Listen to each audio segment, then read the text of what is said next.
episode of Desire to Inspire. Yo, mama's favorite podcast and the #1 unknown podcast in the world. We back, baby. I was like, damn, we're just out here lying today, huh? Nope. I've been watching Impulsive and just like I was telling you, their producer, he's been posting a lot of content and stuff like that. So I'm just like, how do you as in like us replicate what these bigger brands are doing? What are they focusing on? What are they thinking of? And every single episode, they always start with Impulsive, the #1 podcast in the world, even though they're not. And I'm like, dude, I don't think they're top 10. I don't either. I'm like, dude, we're the #1 unknown podcast in the world, and we're gonna start fucking representing for us, baby. All right, I'm with it. So it's the new year. Obviously, we're 3 episodes in at this point. But start of the new year, super productive, getting a lot of shit done. Did you plan on doing DTI 50 or was this like a last minute decision? When you lock in, baby, I fucking lock in, baby. Was it a plan though, or you just decided? In the back of my head, Yes, I kept thinking. I'm in. In the back of my head, I kept thinking, like, you know what? Do I want to do 75 hard? Should I lock in because Dylan's locking in? And a lot of it was focused around, like, we have so much, like, traction in the business front with the way that we're communicating, the things that we're planning, the stuff that we're working on, the goals that we have, where I was like, dude, if my guy locks in, I got to lock in. And so I had full intent to, like, continue all the habits that I have in life right now. But one of those other things is, like, I remember last year when I was training for the half Ironman, how good I felt when I wasn't drinking, when I wasn't eating like shit, and how much it just made, my mind think more abstractly, more clear. There was way more thoughts and, like, creative ideas coming to me. And so I was like, well, there's no better time than right now to do it. So I was like, fuck it. Let's just put a title on it and call it DTI 50. All right. Well, welcome to the great lock-in of 2026. Hell yeah. Speaking of creativity and great ideas, me and Mandy did like one little note a week type thing, and we went through all of them on New Year's. Mm-hmm. Do you know when you brought this $1 billion idea to me? I would say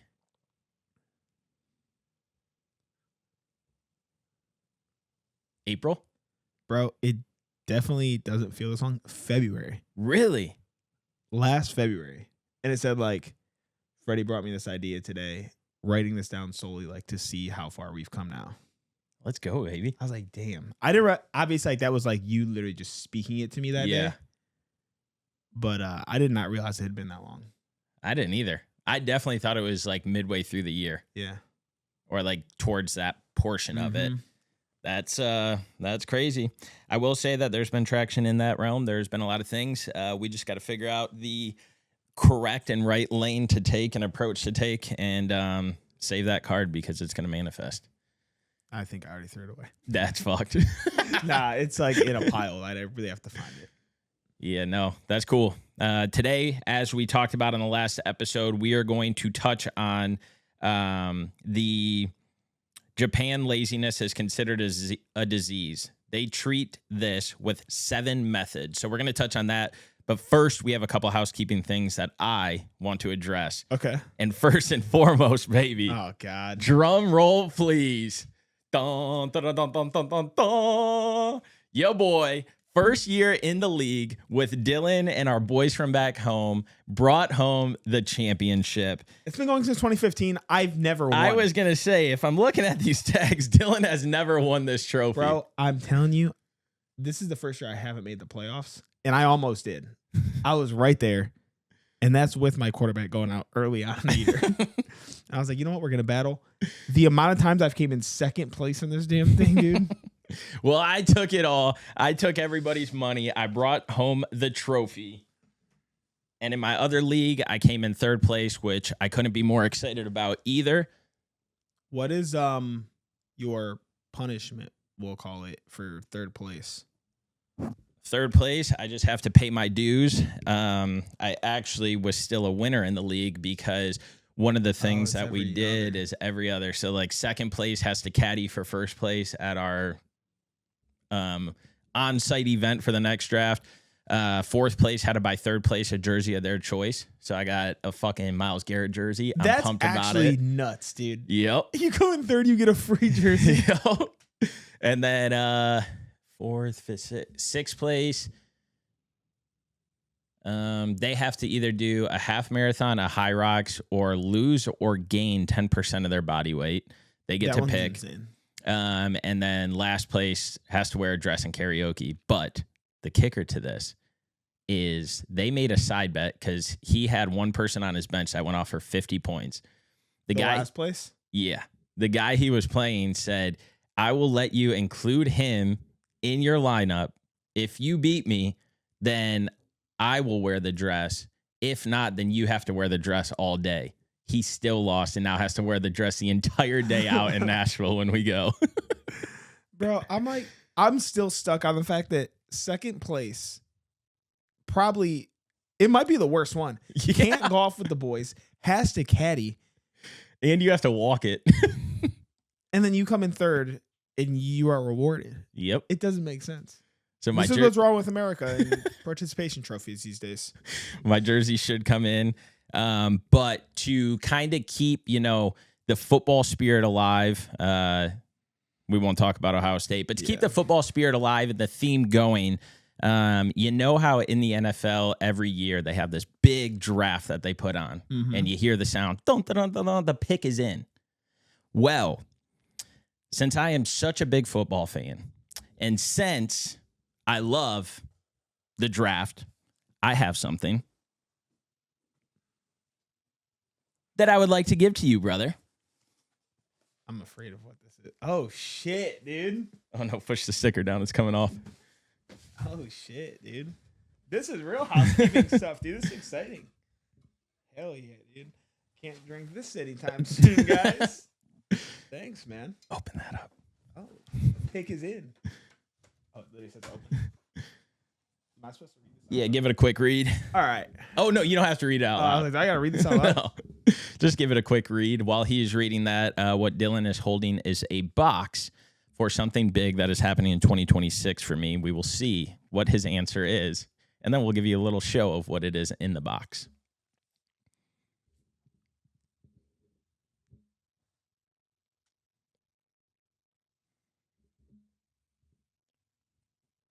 Yeah, dude. Let's go. Appreciate it. So what Dylan just opened is the box that I'm giving to all of my groomsmen. Again, football theme because I love football, big football guy, and saw this idea online, and my aunt helped me bring it to life. He got a little football. What does it say? Time to suit up. Will you be my groomsman? Hell yeah. And then got him a little whiskey glass with his initial on it. Days with us. And then we got a bottle of whiskey with a little picture of us completing our first marathon together. My first, his fucking way too many. Sixth. I think that's right. Yes, sir. Looking forward to it. I wrote in that note. Dang, dude. Yeah. Quick pause to shout out one of the brands we've been repping lately, Optic Nerve. If you spend time running, grinding outside, or just living life in motion, these are the kind of shades that work. Optic Nerve has been around for over 4 decades, building sunglasses that blend real performance and clean style. The polarized lenses deliver 100% UV protection, cut glare, and keep your vision sharp, whether you are hitting a morning run, midday errands, or winding down after. We use this because for us, it's not just about looking good. It's about practicality and comfort. So if you're tired of cheap shades that don't hold up, hit up Optic Nerve. Go to opticnerve.com and grab you a pair today. Use code DTI at checkout and you'll get 20% off. Back to the show. If you know me, then you know I love a good beer, but I also like waking up early to train. That's where Athletic Brewing Company comes into play. Athletic makes award-winning non-alcoholic craft beer that tastes like the real thing because it is the real thing, just without the alcohol. These are for people who train hard, who chase goals, who live active, but still appreciate cracking open something cold at the end of the day. And here's what we love most. Choosing Athletic isn't about removing something, it's about keeping everything that matters. Flavor, ritual, social moments, and still being able to perform tomorrow. So if you want a beer that fits your lifestyle instead of fighting against it, hit up Athletic Brewing Co. and use code Dylan20 for 20% off your first order. Back to the show. Hell yeah. wrote into it that I'm excited for 2026 because not only is it going to be a big year for us to just continue to elevate DTI, but in our personal lives as well. We have a lot of big things going on, from both of us getting married and being in each other's wedding to me building a house and you and Mandy staying in North Carolina. So I just think that there's going to be a lot of blessings and good thing in 26. We can actually talk about that now. We officially told people back home. Oh, good. We're not 12 yet. I was bleep that out. So yeah, no, I'm excited. I've been wanting to do that. This will be out when the last 3 get their boxes. I had to ship theirs. How many you got? I got 7. Nice. Yup. So the best man is Mr. Antonio Melendez. The 3 groomsmen that have been asked so far is Mr. Jared Miller, Mr. Matthew Ortiz, and Mr. Dylan Thacker. And then we got one going to Jay Money out there in Columbus, Jay baby. Money. And then we got Brandon and Brooks out in Texas. They should be getting theirs early next week. Justin gets his today, the day that we're recording this. So I'm excited to get the group chat going and just get this show on the road, man. It's a wild group. Yeah, it's going to be a good time. Be a good time. Group. So with that, I think that completes my housekeeping stuff, unless you got something that you would like to touch on. No, dude. Appreciate it. Cool. Yeah. Looking forward to it. Happy to have you in it. And I know some people, afterwards, they're like, so-and-so might not be in my life, or like I've known people like in the way past that like don't talk to some of their bridesmaids or groomsmen anymore. But I truly believe that the people that I have in mind, they're going to be people that are stuck around for the long haul, or who stick around for the long haul. And it's really cool too, because I think that there might be a surprise for one of them. But it's a relationship that like I truly cherish, because it doesn't matter if a day goes by or a year goes by and we haven't talked. Like, we pick up instantly, and I know that person would be there for me my entire life. And that's my buddy Brooks. And so if you're listening to this, dude, I fucking love you. And I'm really excited to have every single person in this wedding. We just can't go anywhere with high elevation for the bachelor party. Why? Brooks will be dying, dude. Oh, yeah. Remember him in Colorado? So now we can jump into the main segment of the podcast. I think we got all the cameras looking good today, so I'm really excited about that. We'll see when we edit, but everything's looking good. I like the lighting and everything, so I'm really excited because the new podcast logo, the thumbnails, I think it's all cohesive. It's nice, simplistic. It draws attention. So I think that these 7 methods that we talk about today are not only going to align with DTI and what we preach all the time, but I think it'll help open our eyes to kind of expand on the dialogue and the things that they talk about, because it's worded a bit differently. And I'm going to try and pronounce, or I might have Dylan try and pronounce some of these in Japan. And just know, if we say this wrong, we apologize. But I don't think we have any listeners in Japan, so I think we're in the clear. So we will see what goes on.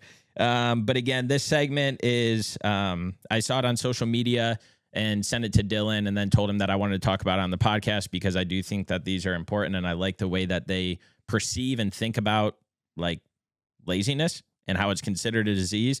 So we're going to talk about these 7 traits and dive into them in a little bit. But the first and foremost thing is that in Japan, laziness isn't judged. And I think that here in the United States, we are quick to judge on every single thing in life, especially laziness. Everybody puts their perception on people. Everybody puts their thoughts in, their comments. It's probably the place that I judge the most. Yeah. And I know that I do that as well.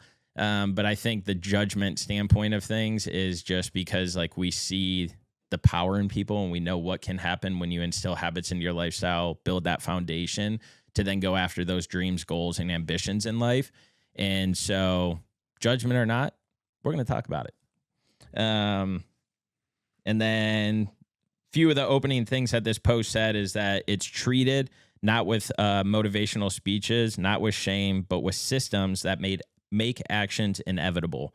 And again, I think that really goes against what we do in the United States. I think that we use a lot of motivational speeches. People watch podcasts, people read books, and they're like, I'm so fucking motivated to do this. And then that motivation dies off because they don't have a system or process in place.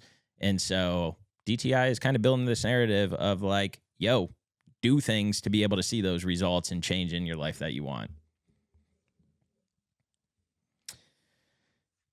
First one, Dylan, why don't you jump in? I've talked a lot, so you start with number one. Try and say it in Japan, and let's see what you got. This one I do know. This one's Kaizen. Okay. And I only know that because this is like one of the few that when I asked you, like, have you ever heard of any of these? I've heard of this one.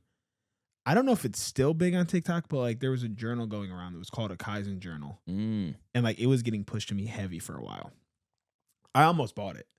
It's just like kind of like not a 5-year journal, but like there's a small area for like reflection, but then like it has like small like boxes to like track like what you did activity wise, like different things like that, like something that you're grateful for. And like it just had like all these different things broken down and then actionable steps to take as well. I like that. So like this is kind of cool. So that's the first place that I saw it. But essentially it says that what this is a 1-minute rule. And it's to start so small that your brain can't resist. So like that can be 1 push-up, 1 sentence, 1 minute. It says that Harvard research shows tiny habits bypass mental resistance and compound over time. And this, I feel like, is like the entire thing of what we preach. Is like you don't have to go run a marathon, but like go for a walk, go get in the gym literally for 5 minutes and go home. Like we've talked about this multiple times. And it's just starting these small things so that eventually they will compound into the big things. Yeah.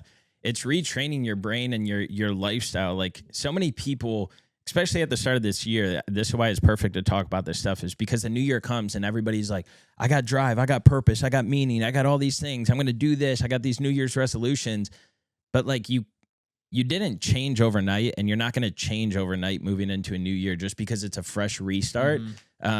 You simply are like the habits that you have in place show exactly where you are versus where you want to be. And the reason that most people don't achieve or overachieve or even reach their dreams, goals, and aspirations is because they try and change so much at once. Taking the Titanic and turning it is not as easy as taking a jet ski and turning it. But in the beginning, you need to take that jet ski and just go on the freaking ride. Have fun with it. And so if your goal is to lose weight, don't put pressure on losing 50 pounds at first. Put pressure on losing 5 pounds and see what you can do to instill that. Because if you do that, then you can replicate it to bigger and better. Why are you smiling? I'm just literally, I was just reading a couple of these next ones. They're a lot harder to say. But like, think of it like you're on a jet ski right now, like quick motions, fast motions to figure out what can work. And then as the progress happens, as the traction happens and you build that foundation, you'll be able to go downstream a lot faster in a bigger boat, have more stability, have more energy, have more focus, because you know what it takes in order to see the results that you want. And it is key in seeing the change and being the change, because if you start big and you're like, I'm going to the gym 5 days a week, you're not in there 1 day a week now, it's just going to lead to burnout. And so to really prioritize on this 1 minute rule that they talk about, Kaizen, thank you for pronouncing that, because I have no idea how to say the next one. I could be doing it wrong, but that's what they say on TikTok, right? Yeah. So when you're going through life, just think of Kaizen, or as we say it here on DTI, think of habits. Small, tangible, actionable items that you can do on a daily basis consistently and execute fearlessly, because you know that you'll be able to do it. Yeah, it's like no one just runs a marathon. Like they take a step. No one writes a book. They write a line. And it's like all of these small things are ultimately what make up the big thing. But if you never do the small, it's never going to happen. Yeah. Number 2 on the list is... IKEA? I don't know. It's the meaning of it though is, maybe you can even plop these up on the screen when you're editing this. I'm just gonna put the Japanese symbols. It says reason to wake up. The Japanese don't ask, what do you do? They ask, why do you get up? Studies on purpose, studies from Harvard show meaning increases energy and discipline. When your why is clear, effort feels lighter. And so the way that I perceive this, or the way that I looked at it, and again, I don't read great, so the reason to wake up is you set the tone every single day of your life on how your day, how your week, how your year is going to go. Attitude and mindset play a big factor in that. Habits play an even bigger factor, because then you're executing on those. But the way that you talk to yourself and the way that you talk to others or about things is vitally important to even trick your brain a little bit that today is going to be a good day no matter what. You might have slept like shit. You might have not left the house on time. You might hit every single red light, but that doesn't mean that the day is bad. That doesn't mean that the purpose isn't there anymore. That doesn't mean that you can't still go after things and utilize the rest of the day to make it great. And so when I hear this, like, it's so important to me for like morning routines because it helps me wake up with a purpose. It helps me have a reason to actually like go after the day and get it. Because I know first and foremost when I wake up, I'm not stressed. I don't rush around. I'm not panicked. I'm not in a scramble. My clothes are organized. Like there's so many things in place. So that way I can wake up peacefully, gracefully, go and get my workout in, drink my water in the morning before I have coffee. Then I can get out of the gym and from my workout and maybe go for a morning walk or start making my coffee. Then I journal. Like I do all these things because it's the build up and lead up to what could be a stressful day at work or big presentation you have or an application or an interview that's due. Like there's so many things out there that can cause that stress for you. So how can you ground yourself in the morning? Granted, I'm lucky because I work from home, but even if you work somewhere else, that doesn't mean that you can't wake up earlier to then get some things done and then go off to your day, give it all you can to work in the world, and then come back, decompress, and have a night routine as well. But it just, I don't know, waking up and already having something to complain about just does not make sense to me in my brain because I don't operate or function that way at all. I don't either. I think that what's interesting about this one to me is like the way that it starts is the Japanese don't ask, what do you do? They ask like, why do you get up?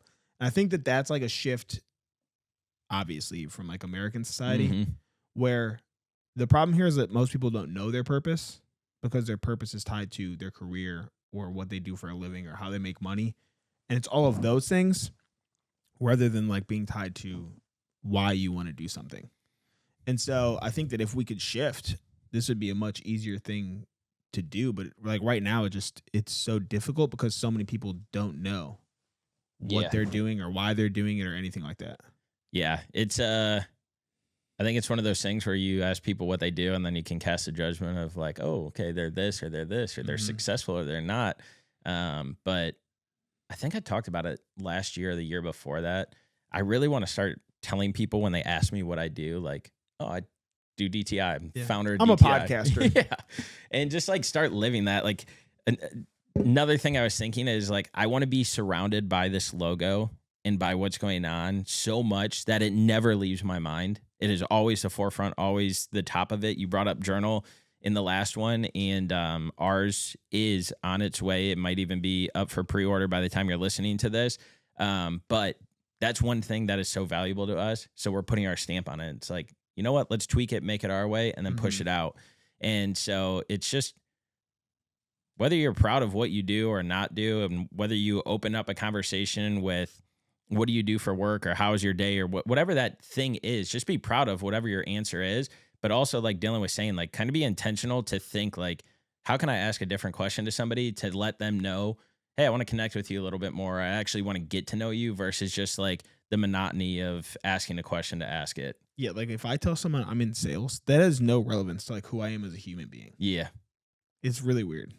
I don't like the question at all. Nope. And I also don't like having to pronounce this next one. I'm just going to guess it as Harahachi-bu. I really want to say that in an accent, but I feel like that's illegal. Don't do that. Don't do that. This one is stop at 80%. And this one's like pretty much specific to eating. It says that overeating kills focus, mood, and drive. Japanese elders stay active because they stop before they're full. Research links lighter digestion to better energy and mental clarity. Most laziness is physical overload. Not good at this one. I'm going to be the first to say it. Don't know if I've ever stopped when I'm full.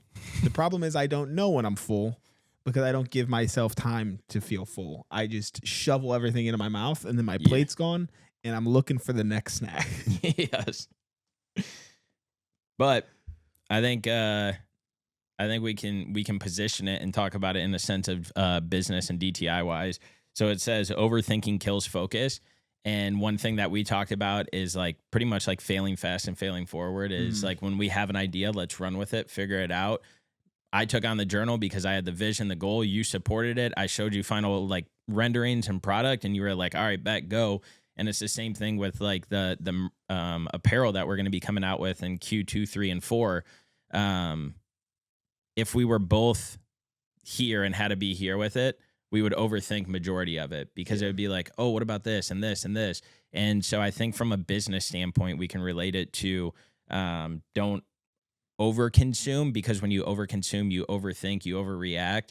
And instead, like if you have an idea that you believe in wholeheartedly and you want to go after it, figure out a way to go after it. And by that, it's not talking about it a lot. It's like, okay, we know it might not be perfect up front, but it's going to be perfect for right now. And then we can adjust and tailor and change things.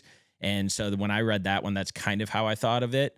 Obviously, naturally, my brain went to the way that you were as well. But I was like, let me see if there's a different meaning in here. And that's what I pulled out of it, because I feel like even take that and relate it to your dreams now. A lot of people overthink their dreams, whether it's starting on social media or going after a new job, career, or moving out of their hometown. A lot of people overthink that because they're scared of the judgment and the interpretation or the perception of others, or they're scared that somebody's going to criticize them for this. And you start overthinking everything, and that's why you never get started. If you care about staying sharp, energized, and ready to perform, Ketone IQ might be for you. Ketone IQ delivers clean, stable energy without a crash. Unlike caffeine-heavy picks, Ketone IQ uses exogenous ketones that raise your levels, giving your body and brain a different kind of fuel. What that means for you is sharper focus on early morning runs, better mental clarity when you're working or grinding through long days, and sustained energy without the jitters or sugar crash. If you want to try it out, head over to KetoneIQ.com and use code Dylan30 at checkout. You'll get 30% off your order. Back to the show. If you care about putting in work, whether it is crushing workouts, staying sharp during long days, or just doing right by your body, First Form gets it. First Form isn't about the hype. They build on quality, stand by service, and measure everything by real-world results. Their lineup covers it all. Top-tier protein powders, clean pre-workouts, vitamins, green support, and energy drinks. Even apparel for lifestyle. My go-to, their flagship protein and their clean energy drink. Perfect for after a tough session or to get dialed in for a long day. The energy drink drops 200 milligrams of natural caffeine from green tea, has 0 sugar, electrolytes, and nootropics for focus, all without the crash of traditional energy drinks. So if you're done settling for mediocre supplements, if you want stuff that's built on intention, integrity, and performance in mind, check out First Form.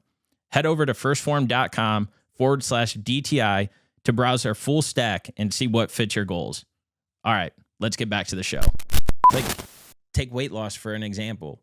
One of our clients back in the day was scared because she was like, well, nobody believes me. I've tried before, this and that. And now look at her. And her goals in 2026 are even bigger. Yep. And so it's just powerful. So these things, like, that's why you can't be one-track minded. You have to think abstractly, so that way you can get the meaning and relate it to something in your life to take away what this is saying, because it's powerful, but just looking at it through a different lens. You got an easy one here, dude. Anchored focus. It's in English. That one is super easy.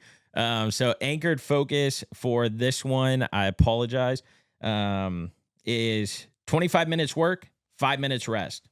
But add a ritual, a breath, a gesture, a sound. Your brain learns this signal equals focus. And so in our society nowadays, it's you got to work, grind, this. But there's something about taking a step back while you're doing all of that, busting out the task, taking a step back, breathing, busting out a task, getting up, going and get a couple steps, busting out a task, go and get some water at the fridge or water cooler if you're in the office, instead of just grinding it through 8 hours a day, unless you're a doctor or something like that. But there is always moments in time that you can take a step away. And what this one really reminded me of is when we were at Do Hard Things. And I don't remember his name, but he was up on stage and he was talking about when he used to go home from work, his kids would be Tyler. Yep. His kids would be screaming. His wife would be asking him to do some things and he would get super stressed out and overwhelmed. And then he was like, until I took 30 seconds or whatever it was in my car to just do some breath work, reset, refocus, go into the house. Now I'm happy. I'm energized. I can be stress free. And so that's what I thought of when I read that one. because it's still something to this day where I take what Tyler said and put it into my life, and it doesn't always work, and I don't always remember it, but it's something so little that if you can take a couple deep breaths, it really makes you feel mentally and physically crazy different. And so that's kind of what I thought when I was reading the Anchored Focus one. Yeah, for this one, the ritual is not pick up your phone either. Like, yeah, you don't just pick up your phone call. and scroll for 5 minutes, because we all know how that goes. You're going to be there for more than 5 minutes. Like, this should be like something to actually like reset the brain, not information overload of everything else coming at you. Mm-hmm. This, like, I've actually just started this new routine. I don't have my phone in my bedroom anymore.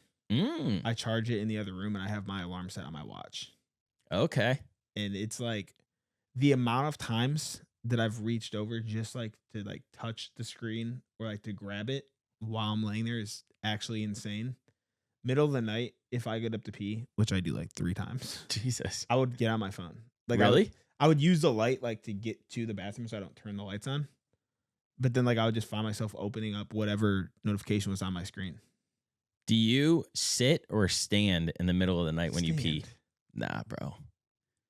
I'm judging you so hard right Nah, now. you sit down on that toilet seat at night, boy. That's why you have the light, dude. Nah, because then the light blinds you and you're like, Nah. oh, shit. I don't turn on a flashlight. I just turn up my brightness and turn my phone around. Nah, I stumble in there like, fuck. Nah, dude.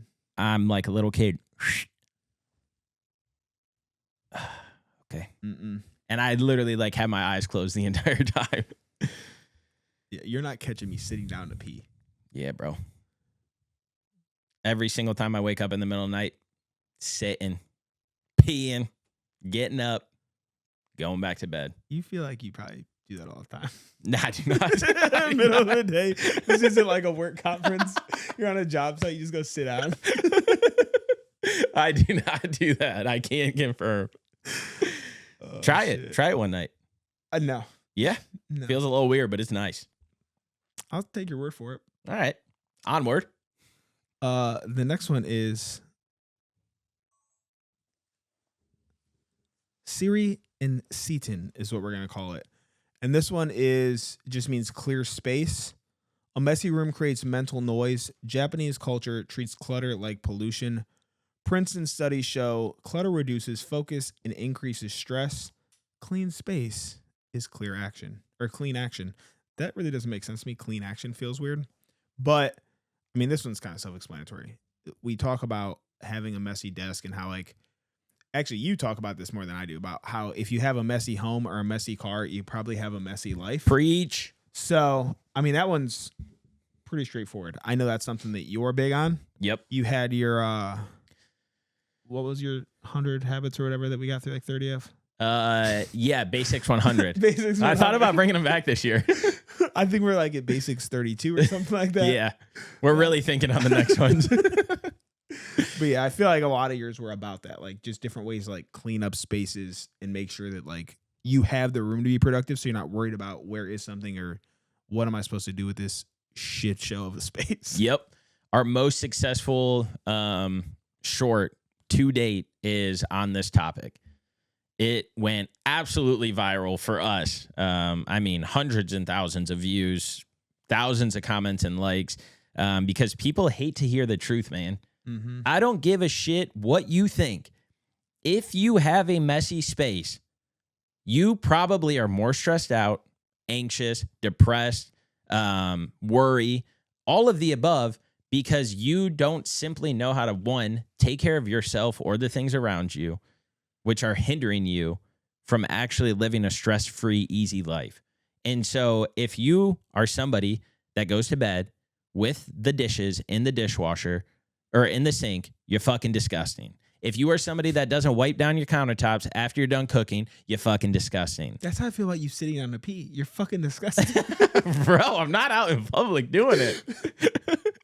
If your living room is a mess, if there's dog hair everywhere, like, bro, clean up your space. It goes for the same thing for your car. A dirty car means you're dirty. I don't care what you think. You're not busy. Like in the comments, they were like, oh no, we're just too busy and successful to wash our car. I'm like, you sound like a fucking fool. Then you have someone wash your car. If you're that successful, then get someone to wash your car for you.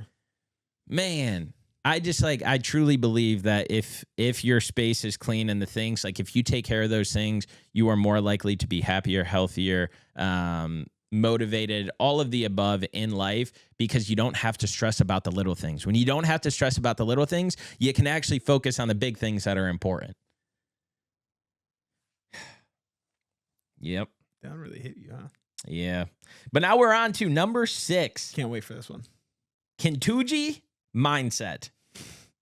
Finish imperfectly. Laziness hides behind fear of failure. Kintuji teaches flaws aren't mistakes, they are part of progress. Psychology shows completion builds momentum, not perfection. Finish, adjust later. Dude, give it to us. I feel like you got something good for this one. No, I actually don't know if I necessarily understand what this one's trying to say. I get like the gist of it, but I don't think like the goal should be to finish imperfectly. I feel like the goal should be to finish, yes, but also like finish in what sense? Like at what point are we actually finished with something? Like for us, like there's never going to be a point that we're finished building the brand. There's never going to be a point where we're finished trying to better our health or better ourselves as humans. So like, yes, like you should go through these things imperfectly and like, don't be afraid of failing or making mistakes or being imperfect along the way. But finishing imperfectly implies like, it doesn't matter. Just get it done. Yeah, I think that there could be a better term than finish in that statement. It could even be something as simple as like complete imperfectly or something like that. Because the way that I view it is like people's health journeys. They're pretty imperfect in the beginning. You don't know what to do. You don't know the balance. You don't know how much time you have or don't have on things. And so like the way I look at it is like, maybe it's like start imperfectly or like progress imperfectly, something, because like you said, like there's literally no finish line in life or in anything that you do. It literally feeds into the next one. The next one is Wabi Sabi, which is act before perfect. Yeah. And it's saying that they don't wait for ideal conditions. They move with what they have. Perfection delays action. Movement creates clarity. And I agree with that 100%. Yeah.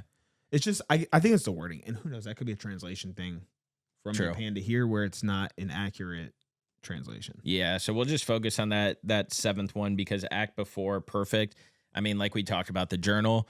Is it going to be perfect this first time? No, we think it is, but we're going to get feedback. We're going to get reviews. We're going to get all those things that will help us tailor and adjust to what the people actually want, not what just we think people want. But again, I think we've learned along the way of like what's important, and that's why we created this thing. But it also goes with like social media posting. It goes with job. It goes with eating habits. It goes with all these different things that like at the end of the day, life is just all about progress. And it's remaining consistent so that way you can see the traction and growth in the areas that you want to focus on.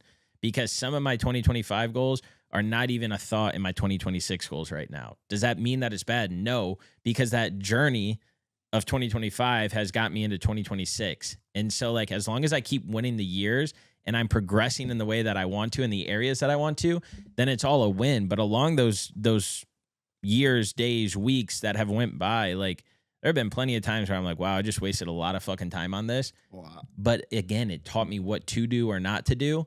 And then I just kept moving forward and went with it. Yeah. You saying this has reminded me, I have not like actually like sat down and written down my goals for the year. I don't even necessarily know if I know what they all are solidified. I think there's just so much going on this year. Like it's such a big year that I'm like, I don't even know. Obviously I have goals. Yeah. We're not going to sit here and act like I don't have goals. But I think I need to take some time this week and like flesh out what exactly they are. Because today's all about, this whole podcast has basically been about some kind of forward progress and not allowing yourself to be lazy, complacent, whatever like that looks like for you. And it starts with getting systems in place. And so for goals, like the system is write them down and then take backward steps to get there. Yep. It's like we talk about all the time. Paint the big picture of what you want for the month, the year. It doesn't matter. Take a step back, look at it, and then find tangible, actionable items that you can do on a daily basis, a consistent daily basis, to be able to make those things come to reality. And so you may have not wrote those down, but I know that, I mean, I could probably name off 5 goals that you have for this year just based off of conversations that we've had and things. But again, like you're very good at talking about your big picture and like letting people know what's going on. Granted, all the details aren't in there, but from a high level view, most people know like, oh, here's Dylan's big picture. He wants to do this. He wants to be over here. He wants to focus on this, blah, blah, blah. And I think that's something for myself as well. But I do think it's top of focus to like always keep those things in mind, because again, you have to be working towards something or you're going to be working towards nothing. Mm-hmm. And so that just kind of gives you the blueprint to set the stage for the new year on what you want and what to achieve. But the thing that they ended it with, these aren't hacks, they are systems, and systems beat motivation every time. You and I hate the word motivation. It means absolutely nothing. Motivation is for weak-minded individuals who want to make it seem like they're actually trying to go after it and do something. It's funny because a lot of people would say we have like a motivational podcast. Yeah, no, we got a discipline podcast, baby. When you have discipline, that's when you start achieving things. Discipline will beat motivation all day long. Motivation in that sense, I think, could be applied, but people who say they're motivated to lose weight and motivated to get a new job, are you really, or are you just saying those things because it sounds good? Mm-hmm. Take us out, cowboy. That's all I got, man. I mean, I'm never good at summarizing these things. And I felt like I just summarized a little bit. But yeah, I mean, it's small, consistent actions daily to get you where you want to be. The big picture is never going to happen if the small things don't happen to get there. So take small actions today. I almost said Happy New Year because it feels like Happy New Year, but it's not Happy New Year for them. So kiss your mom for us. Are we still saying that? Are we still kissing people's moms? Hell yeah. I don't know if we kissed anyone's mom last time, so I'm just making sure. But kiss your mama. As always, have the desire to inspire, and we'll see you next week. It's on. Peace. I can never go first there. It feels wrong. See ya.